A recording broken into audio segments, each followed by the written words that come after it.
알고 나면 부자 되는 경제 상식들을 살펴보는 팝콘 경제 시간입니다.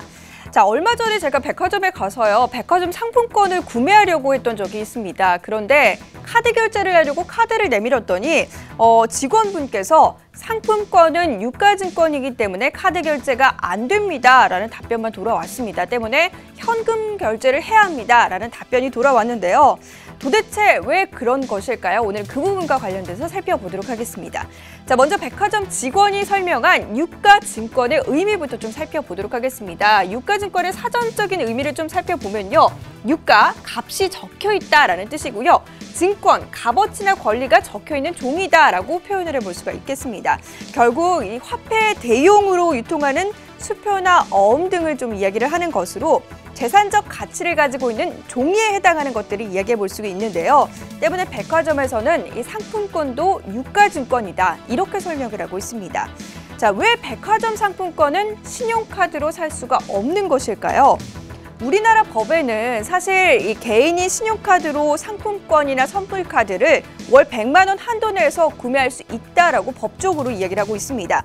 법대로 하면 상품권도 신용카드로 결제를 할 수 있다라는 말이 되는데요.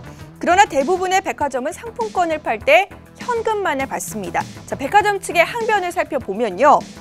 첫 번째, 10만 원짜리 상품권을 받고 나면 현금 결제 시 10만 원만 받게 되지만 카드 결제를 할 경우에는 카드 결제 수수료 2,000원에서 3,000원이 나가기 때문에 10만 원에서 수수료 2,000원을 제외한 9만 8천 원만 자신들이 벌게 된다는 것입니다. 때문에 같은 화폐 가치로 통용을 했을 때 10만 원과 9만 8천 원 자신들이 손해를 본다 이런 설명인데요. 하지만 백화점에서 10만 원짜리 옷을 구매할 때는 우리가 카드 결제를 하게 허용을 하지 않습니까? 사실 이 부분에서 따져본다면 그 부분에서도 수수료가 지출되는 것인데 백화점의 이런 항변은 조금 이해가 되지 않는 그런 부분입니다. 자, 두 번째 백화점이 설명하는 이유는요. 이 카드로 상품권을 잔뜩 구매해서 상품권에서 거래소로 이제 현금을 만들어 쓰는 이른바 카드깡을 걱정해서라는 소리입니다.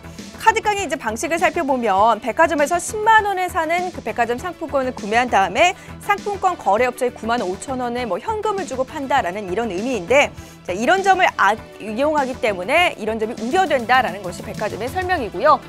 실제로 상품권이 깡이 이렇게 관리 대책이 없이 통용되고 있다라는 그런 말들도 있었습니다.